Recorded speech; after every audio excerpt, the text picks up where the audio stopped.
I was 8 when I thought I became a ghost, rising from the shallow grave my stepfather had dug for me in the woods behind our house.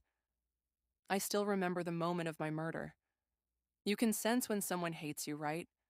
It's like a big, dark, hot ball of energy coming right at you, ready to crush you. I knew he was going to hurt me. The way he looked at me, the way he never said my name, it was all wrong. He would bump into me, and I'd fall.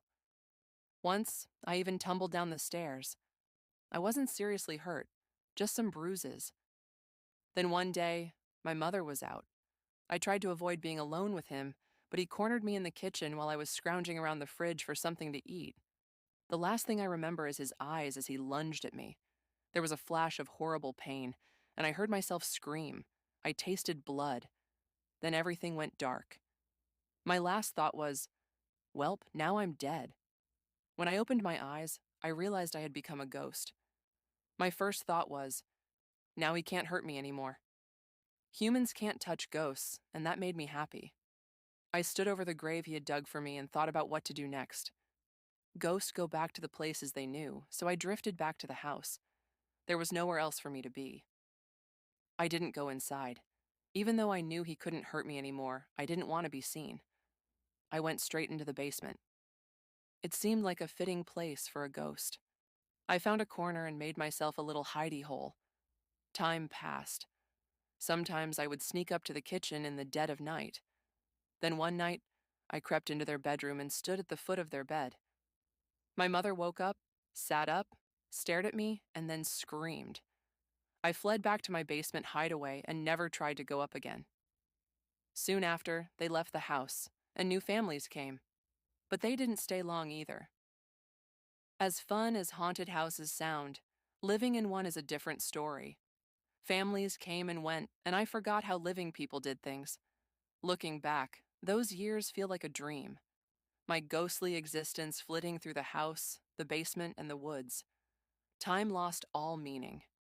Then Lily and her family arrived. Lily was often sick and couldn't run around like other kids.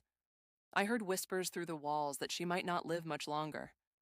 I wondered if she would become a ghost like me, perhaps joining me in my basement home. It wouldn't be so bad to have a companion in the dark and dreary basement. Despite the screams from years ago, I decided to visit Lily in her room. Late one night, I quietly turned the doorknob and opened the door. I heard Lily stir and then sit up. She stared at me in the dim glow. I waited for her to scream, but she didn't. Instead, she said, "I heard it was a little boy who haunted this house, but you're a young man." Nobody had spoken to me for so long. I frowned, trying to understand. "Who are you?" she asked. I understood that. "I am Daniel, a ghost." It had been years since I spoke, but the words came back to me. I remembered becoming a ghost. Lily stepped out of bed and walked toward me. "Daniel?" She reached out, took my wrist, and turned me toward a shimmering mirror on the wall. I saw myself, a lanky, pale young man looking back at me. Confusion washed over me. I turned back to Lily, and memories and possibilities began flooding my mind.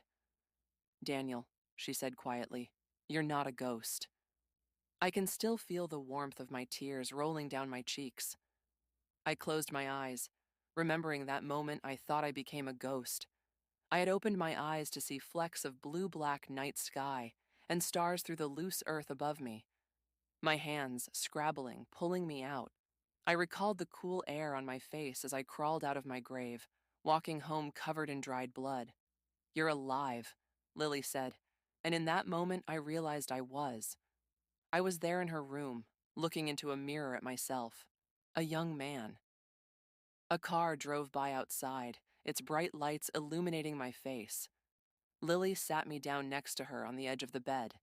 We began to talk, and after that conversation, I never lived as a ghost again.